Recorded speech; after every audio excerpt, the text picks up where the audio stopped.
Ainda falando dessa operação, o presidente do Senado, o Rodrigo Pacheco, ele quer a lista de parlamentares monitorados pela ABIN. A Marília Sena vai chegar com essa informação e vai contar pra gente a partir de agora. Marília, seja muito bem-vinda. Que história é essa? Oi, Evandro, boa tarde para você e para todos que nos acompanham. Pois é, o presidente do Congresso Nacional, também do Senado, o senador Rodrigo Pacheco, está acompanhando as investigações e hoje pela manhã ele soltou uma nota afirmando que quer a lista dos parlamentares que foram monitorados de forma clandestina. Ele pediu essa lista para o Supremo Tribunal Federal. Na nota, ele disse o seguinte: encaminharei ao Supremo Tribunal Federal ofício solicitando os possíveis nomes de parlamentares clandestinamente monitorados pela Agência Brasileira de Inteligência, dada a gravidade que um fato dessa natureza representa. Lembrando, Evandro, que a Polícia Federal apreendeu hoje pela manhã notebooks, computadores, desktops e documentos no gabinete do vereador Carlos Bolsonaro, no Rio de Janeiro. Essa fase da Operação Vigilância aproximada da Polícia Federal mira os receptores do monitoramento ilegal feito pela Agência Brasileira de Inteligência. Lembrando também que na semana passada o gabinete do deputado Alexandre Ramagem foi alvo de busca e apreensão lá na Câmara dos Deputados e também em sua residência. A gente continua acompanhando aqui, Evandro, a manifestação dos três poderes sobre essas investigações. Muito obrigado pelas informações, viu, Marília? Então, o presidente do Senado querendo saber quem seriam as pessoas que eram monitoradas por essa possível cúpula que se montou dentro da Agência Brasileira de Inteligência, sob comando de Alexandre Ramagem, para monitoramento de adversários políticos ou algum favorecimento ao ex-presidente Jair Bolsonaro e a seus filhos. Essas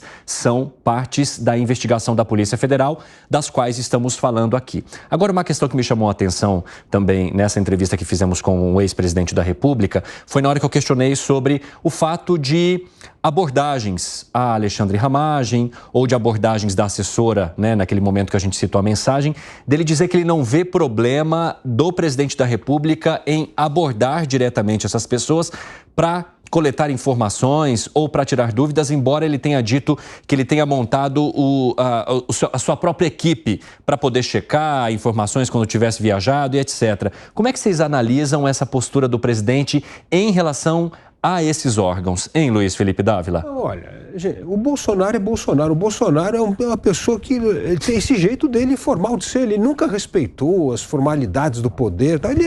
Ele foi sempre assim com todo mundo.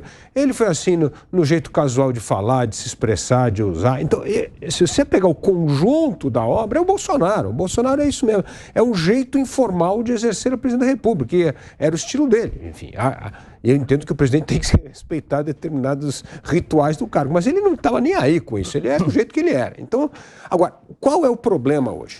Eu quero tirar as pessoas. O que nós temos hoje?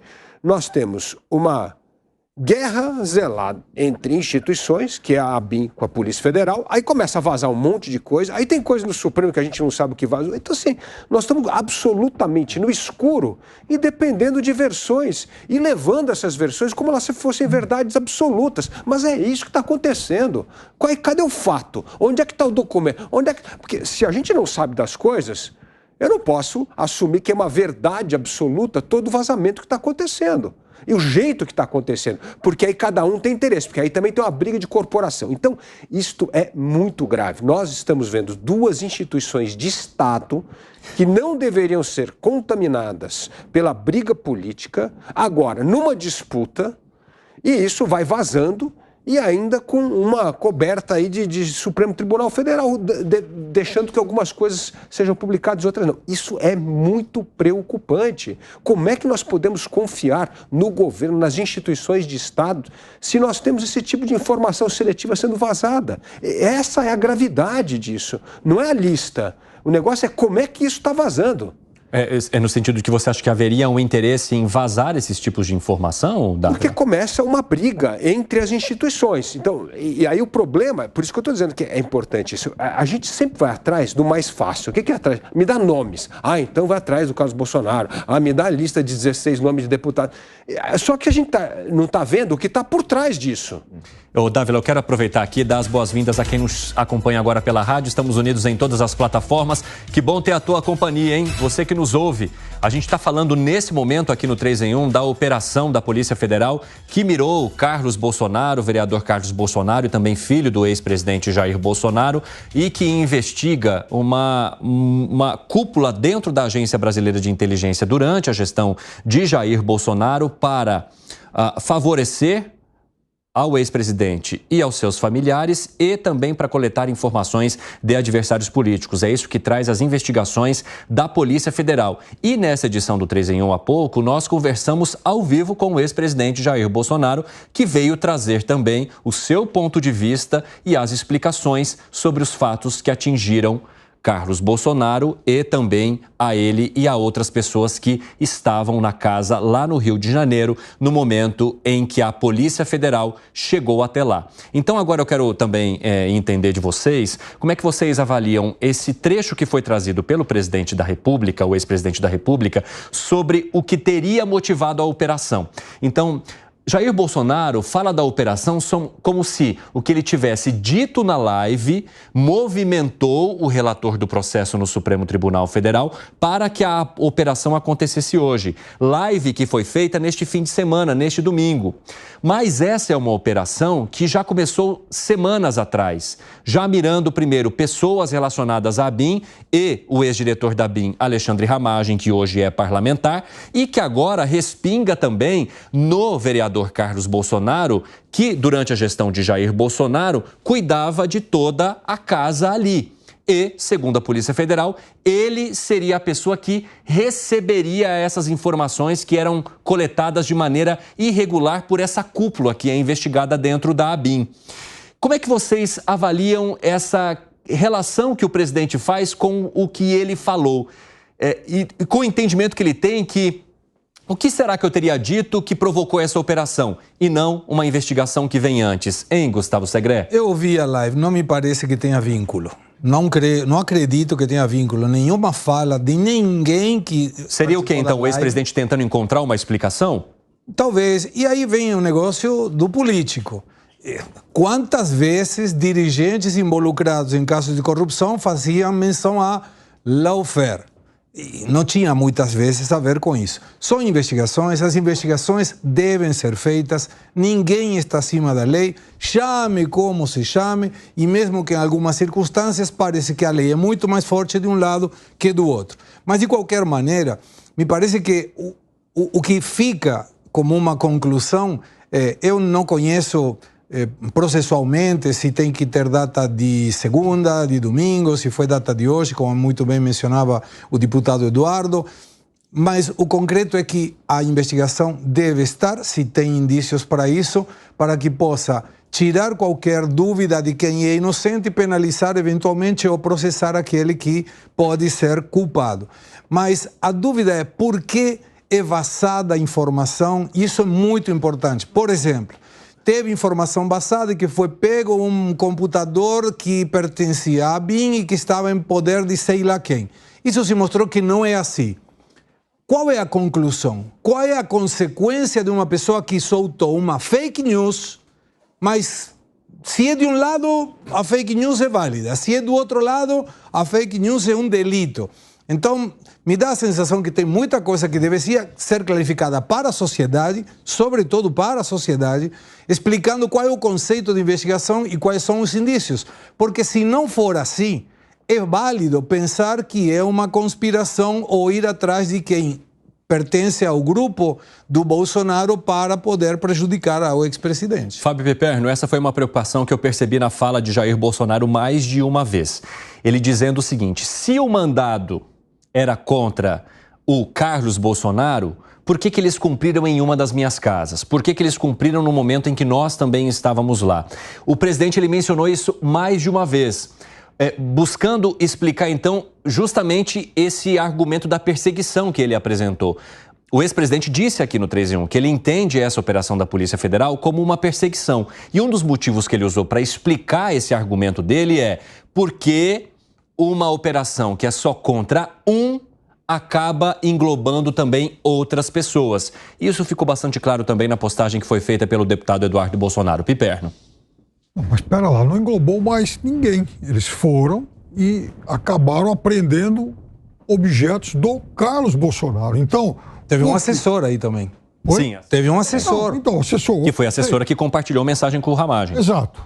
Ou seja, é alguém cujo nome está lá. Sim, está Agora, envolvido. no caso do Carlos Bolsonaro, por que a Polícia Federal vai até lá? Ora, vai pegar, por exemplo, o celular dele. O celular geralmente está com o dono. O dono está em outro lugar, a polícia sabe onde o dono está, então vai lá e busca. Uai, me parece algo muito lógico. Em relação a vazamentos, de fato, alguns vazamentos aí que a gente leu hoje deram, inclusive, informações erradas, né? Os equipamentos da ABIN, ao que tudo indica, não estavam, nenhum deles foi encontrado com o vereador Carlos Bolsonaro, mas outras pessoas estariam com esses equipamentos. Não exatamente o que seria do Carlos, mas já se encontraram outros equipamentos da ABIN flanando por aí, o que é algo muito, muito estranho. Em relação a vazamentos também, é bom que se diga o seguinte: é importante sim que o país discuta isso, até porque poderia discutir seriamente isso com 10 anos de atraso. Lá atrás, quando a Lava Jato tem uma diferença. Inclusive, lá atrás. Se entrava, Alan, se fazia escuta ilegal até em escritório. Eu concordo. Investigava aquilo, era crime. Era com pouca vergonha. Teve um outro exemplo, pontualmente. Só que naquela época havia laptop, havia e-mail, havia um banco para fazer pagamento de propina, havia indícios muito fortes. Não é que havia indícios, havia provas de corrupção. Sistema de contabilidade paralelo. Sistema de contabilidade, havia testemunha, havia tudo. Aqui não tem nada, por Os investigadores, de forma criminosa, eles chegaram a grampear uma presidente da República e divulgar. De forma criminosa. Pelo amor de Deus, grampearam o atual, né, na época era o ex-presidente Lula, numa conversa que estava com a presidente da República. O alvo não era a Dilma, o alvo era... Ele tinha autorização judicial para divulgar grampo de uma presidente da República? Não. Tomou, inclusive, uma bronca do ministro Teori depois. Não tinha. Então, veja, é muito cinismo da direita agora. Coitadinho. Não é cinismo, coisa nenhuma, porque ali havia elementos concretos, Piperno. Ou seja, o que vinha a público era embasado em casos concretos de corrupção. Agora a gente não sabe nada, a gente está deriva, Piperno. Puxa, pois estão vazando agora. Na narrativa do Piperno não teve Lava Jato. Não teve nada. Inclusive, o dinheiro foi devolvido pelo... não teve, né? Não teve. Da direita, não teve, cometeu irregularidade lá. Teve corrupção ou não teve corrupção no Brasil? Me conta. Veja, eu quero saber o seguinte. Corrupção ou não? Eu quero saber se houve ou não houve vazamento ilegal. Houve ou não houve vazamento ilegal? Vamos falar a verdade aqui. Como não houve? Responda. Não houve conversa. Como não houve? Dávila, responda a pergunta dele. Houve ou não houve vazamento ilegal? Então, foi ficção científica a Lava Jato. Não existiu corrupção no Brasil. Que se investigue, mas não cometa ilegalidade para isso. Investigou, foi julgado em 3 instâncias. Isso é ficção. Isso é narrativa. Eu quero saber o seguinte. Não. Que foi vazado de forma ilegal. Ele não responde. Não interessa. Não, lógico que interessa. Senhor, lógico que interessa. Até porque se foi julgado, lógico que interessa. Arrematem. Nós estamos falando de procedimentos. O que a gente Os procedimentos. Pau que dá em Chico, dá em Francisco. Agora não mais. Agora não mais, Piperno. Essa narrativa infantil não vai para lugar nenhum. Eu quero saber assim, você está dizendo que não teve corrupção. Eu não disse isso. Não coloque palavras na minha boca. Teve corrupção ou não teve? Não minta para a audiência. Não minta. Fale a verdade uma vez na vida. Para ele não teve Lava Jato, não teve corrupção. Eu não disse isso. Você está dizendo. Eu não disse isso. Em momento algum. E já falei aqui várias vezes. Ocorreu um crime, sim. Já falei muitas vezes aqui. O que a gente devia estar fazendo agora é depurar narrativa de fato. Cada um tem uma narrativa. O Bolsonaro tem a narrativa dele, o Lula tem a narrativa dele, o Supremo tem uma narrativa. O que a gente está fazendo é transformando narrativa como se fosse fato. O fato é, cadê os dados? Se não tiver dado, se não tiver um processo aberto, se não tiver ali nos autos, se não tiver prova, é narrativa. E o que eu estou dizendo aqui é que a gente está tendo uma guerra de narrativas e fugindo dos dados e fatos. E você começa a interpretar as narrativas como se fossem evidências e verdades, o que não é. Piperno, conclua então para a gente poder seguir aqui. O Dávila fez a parte dele, agora eu vou deixar que você conclua sem nenhuma interferência, por favor. O que eu estou dizendo é que ocorrer, acabei de citar aqui, a história do Carlos Bolsonaro, por exemplo, ter equipamentos da ABIN, ao que me consta, comprovou-se inverídica. Então, há vazamentos de notícias equivocadas, de notícias mentirosas e possivelmente também há notícias verdadeiras. O que eu estou dizendo é o seguinte, não deve haver vazamento agora, como não devia ter havido vazamento 10 anos atrás, 8 anos atrás, 7 anos atrás. E, inclusive, vazamento de um diálogo de uma presidente da República, que, para ter os seus diálogos vazados, haveria necessidade de uma ordem judicial do STF, o que não houve.